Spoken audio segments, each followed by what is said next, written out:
Alex and Connor didn't know what was going on. All they could hear was the clanking of swords and the whimpering of wolves from outside the great hall, and the muffled announcements of the soldiers outside of the castle. They felt the castle shaking and falling apart around them. Cannonballs began bursting through the walls of the great hall. Big stone chunks of the ceiling began to fall around them. They knew they had to get out of the castle as fast as possible. "Your Majesty?" Alex asked the evil queen. "We have to get out of here. The castle is falling apart." The evil queen didn't respond. All she could do was cry over the body of her former lover. "If we don't get out of here soon, we're going to make Humpty Dumpty's accident look like a scrape on the knee," Connor said. The evil queen wasn't listening to them. She was so grief-stricken that she couldn't hear. She didn't even seem aware of what was happening to the castle. "Evely, please, you need to untie us," Alex pleaded. "Just drop the stone and you won't feel all this sadness." The doors in the great hall creaked open and Froggy ran into the hall. Red watched from the doorway, panicked by all the destruction. "Froggy," Connor yelled, "untie us before we're crushed." "I'm coming, children," Froggy said. He hopped across the room and quickly began untying them as fast as he could. It was difficult, though the knots were tight. He untied Connor first, and then the two worked together to free Alex. "Please hurry," Red called out from the doorway. "My castle's being remodeled, and I'd really like to see it before I die." Alex was finally freed. Connor and Froggy ran toward the door, but Alex went to the table and started putting all the wishing spell items back into her bag. "What are you doing?" Connor yelled. "What part of imploding castle don't you understand?" "I'm not leaving without these," Alex said. "We made promises to return and to destroy them. Remember?" The wishing spell was starting to wear off on the magic mirror. The glass was starting to grow back. A cannonball hit the wall closet closest to the mirrors. The golden mirror was knocked over by the blast and shattered across the ground. The magic mirror started rocking, about to fall at any moment. "Evely!" Alex yelled. "Please come with us." But she was ignored. The magic mirror fell on top of the evil queen, and Mira scattered into thousands of pieces on the ground. But the evil queen and Mira were nowhere to be found. The mirror had swallowed them just before it shattered.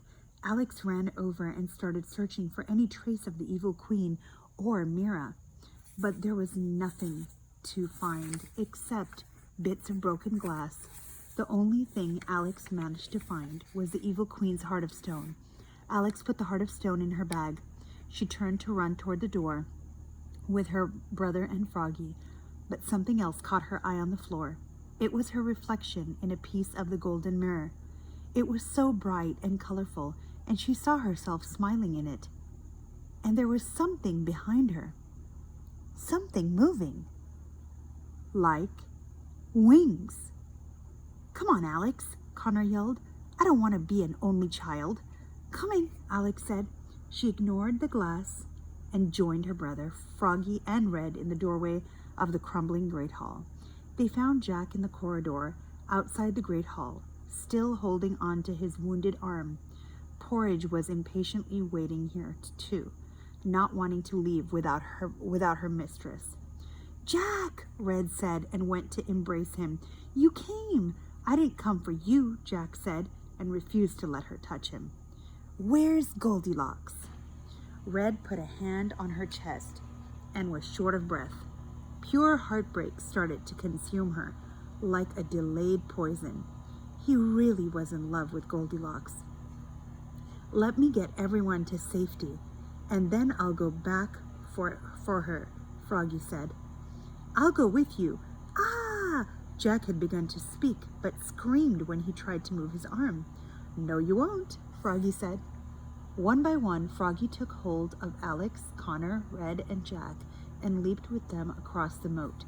Porridge took some convincing, but Jack coaxed her into hopping over the moat with them. They joined the soldiers, many of whom bowed upon seeing Queen Red Riding Hood. "Forgive my hair, gentlemen," Red said. "It's been a rough day." "Where's the evil queen?" Sir Grant asked. She's gone, Alex said softly. Gone? He asked. Yes, Alex said sadly. Trust me, you won't have to worry about seeing her again. Sir Grant nodded. A huge weight had been lifted off his shoulders and the shoulders of his kingdom. Where was Goldilocks when you last saw her? Froggy asked Jack. She was fighting that woman. I don't know where they went, Jack said. There she is, Connor said, pointing upward. Everyone raised their heads to look. Near the very top of the castle, Goldilocks and the huntress were still dueling on the roof. No one could do or say anything. They all just watched the fight with their mouths and eyes wide open. Neither of the women seemed to have an advantage over the other. It was going to be a fight to the finish. The castle was disintegrating around them, but they kept fighting, each determined to kill the other. Their fight had turned into a battle. They swung their weapons toward each other more violently than ever. Part of the roof near where they stood caved in, and Goldilocks lost her balance. She dropped her sword while trying to regain her footing. The huntress saw this as an opportunity to strike. She raised her dagger high above her head. It was aimed for Goldilocks, and there was nothing she could do to defend herself. No! Jack yelled. He ran over to a cannon and lit it. He wrenched it toward the huntress's direction, and it fired. A cannonball soared toward the women and blasted away the section of the roof the huntress was standing on. She fell the entire height of the castle and into the moat, silently screaming the entire way. There was no way she could have survived the fall. Goldilocks found her balance and lovingly looked down at Jack. They shared a moment of blissful eye contact before disaster struck again. Dust rose as the castle began to collapse completely underneath Goldilocks. Goldilocks! Jack yelled. I can't watch, Alex said, and buried her face in Connor's shoulder. It was hard to see anything through the dust. The sound was thunderous. Thousands upon thousands of stones were falling on top of one another. Many rolled over into the moat. The dust eventually cleared out once the stones had settled. The castle was now just a massive pile of stone bricks. Goldilocks was nowhere to be found. Goldilocks, Jack hollered, running along the edge of the moat, trying to find any trace of her. The odds didn't seem in her favor. Froggy jumped across the moat and disappeared into the debris. Everything was silent. The twins thought Jack was going to have a heart attack while waiting. Every second that they didn't hear or see anything felt like an hour. Slowly but surely, two figures made their way through the wreckage. It was Froggy, and he was helping Goldilocks through the rubble. She was limping, but she was alive. The twins cheered, and Jack fell to his knees. They had never seen anyone so thankful in their lives. Froggy leaped over the moat with Goldilocks, and she and Jack collided into each other's arms. It was love personified, and Jack and Goldilocks hugged each other. Red Riding Hood could feel her entire body ache with heartbreak while watching the scene. This may have been the only time she hadn't gotten what she wanted, and Jack had always been what she'd wanted more than anything. Porridge happily pranced over to Goldilocks, who petted her horse's mane. I'm all right, girl, Goldilocks said. I'm just banged up a little. Goldilocks, Sir Grant called out officially. You're under arrest. Wait a second. Hold on, Jack said, standing in the way of the approaching guards. He turned and gave Red a scornful look. Do something. At first, Red didn't know what to say. She had never really done anything official and queen-like. The Red Riding Hood Kingdom would like to pardon Goldilocks for all the crimes she's committed, Red said, and it's a very long list. That may be, Sir Grant said, but you can't pardon all the crimes she committed in other kingdoms. She's going to spend the rest of her life in prison. Seize her! Chapter 22, Snow White's Secret. The entire party traveled back to the Northern Kingdom in silence. The pattering of the horses' hooves on the road was the only sound the group made. The whole world seemed to have sighed with relief now that the evil queen was gone. Goldilocks was given permission to ride Porridge back into the kingdom, but her hands and feet were wrapped in chains. An annoying expression was frozen on her face. Jack faithfully walked by her side the entire trip with his hand on top of the manacles around her. Red Riding Hood watched them from afar, looking away only when someone noticed her staring at the couple. She had never experienced so much emotions at once. She remained silent, so many emotions at once. She remained silent and still, praying that the hurt would go away. The twins were especially quiet during the journey. After everything that they'd witnessed, it was hard to find words to express what they were thinking and feeling. Their thoughts were filled with the evil queen's story. They were haunted by images of her holding the body of the man whom she had loved her entire life before being consumed by the mirror. And while they were saddened by her tale, they were even more disappointed that the wishing spell was gone. They feared how long it would take for them to discover another way home. What obstacles and dangers would they have to endure when and if they found an alternative? What would they do in the meantime? Where would they live? "I'm so sorry, children," Froggy said as they went. "I feel completely responsible. Had I just let you use the wishing spell instead of persuading you to come with me, none of this would have happened."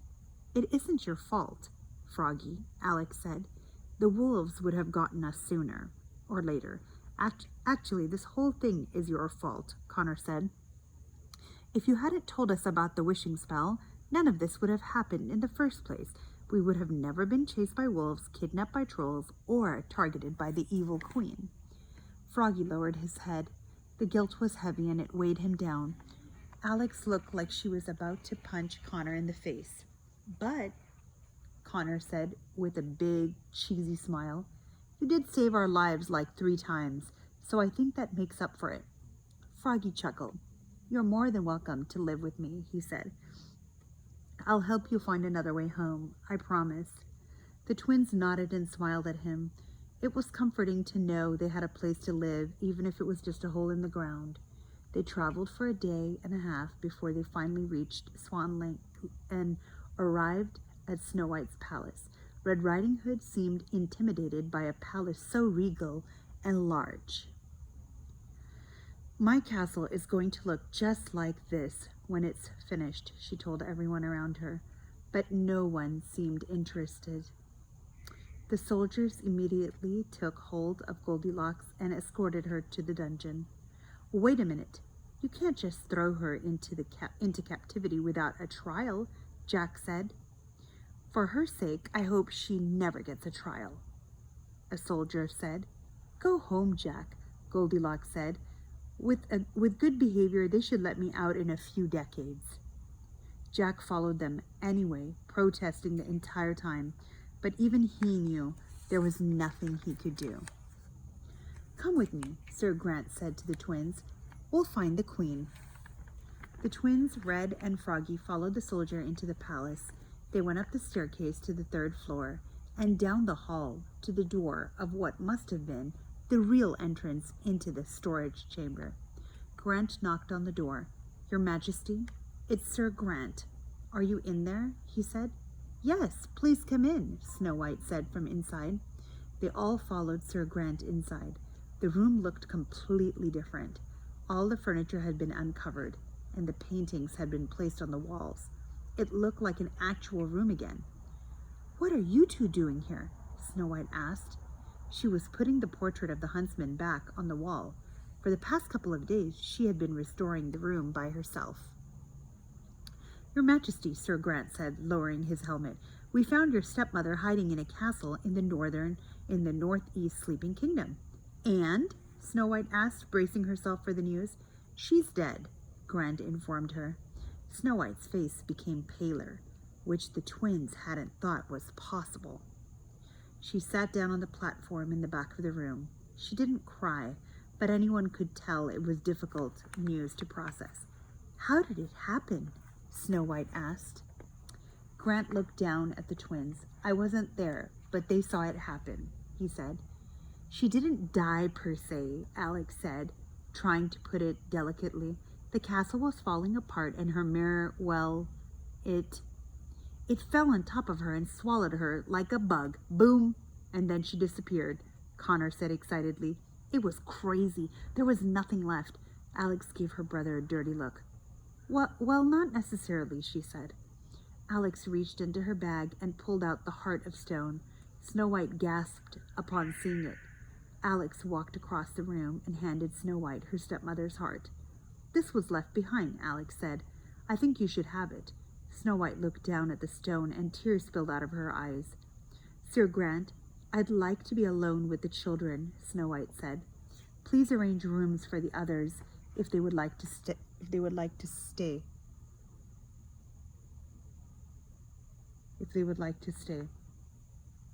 She said, nodding to Red and Froggy.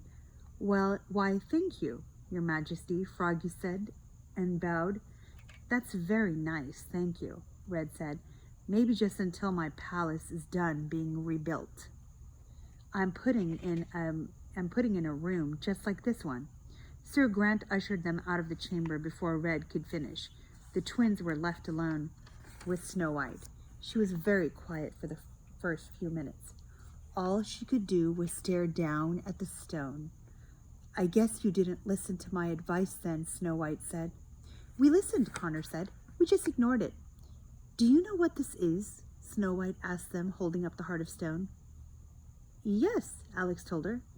It's her heart. She told us all about it and about her life before she was, well, the evil queen. It was one heck of a story, too, Connor said. Did you know that guy in her magic mirror was actually her long-lost boyfriend? Yes, I did, Snow White said. That's why I helped her escape. Both of the twins gasped and shook their heads in disbelief. They couldn't have heard her correctly. What? Alex asked. You helped her escape? No way, Connor said.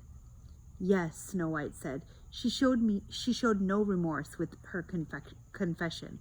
I sat in her cell for hours and listened to her story. It broke my heart.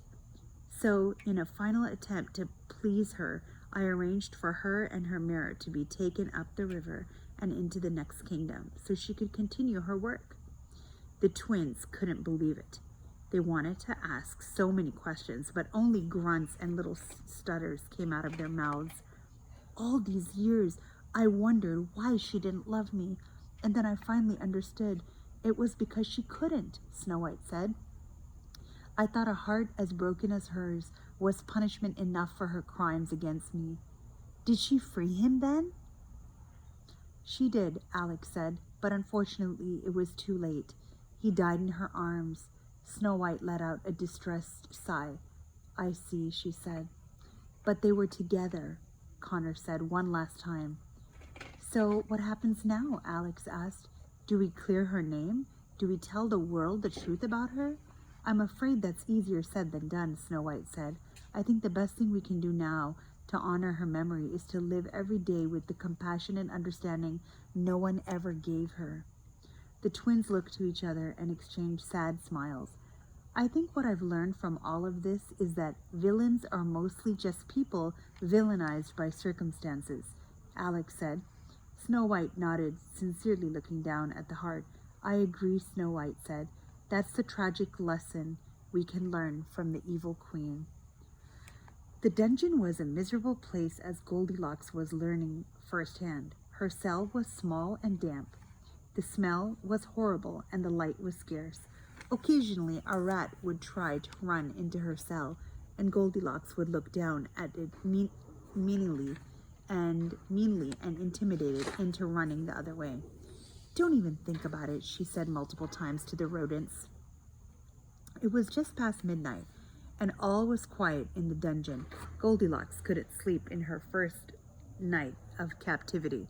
She knew this day had been bound to come, but as she sat on the hard floor, she couldn't help but feel cheated that it had come so soon. Suddenly a pair of footsteps echoed through the dungeon as someone from the palace above made their way down the spiral staircase and past the rows of cells. A young woman in a long hooded cloak slowly made her way to Goldilocks' cell. Gross! Ew! Yuck! The woman said after each step. Goldilocks recognized the prissy voice. "Hello," Red Riding Hood whispered awkwardly.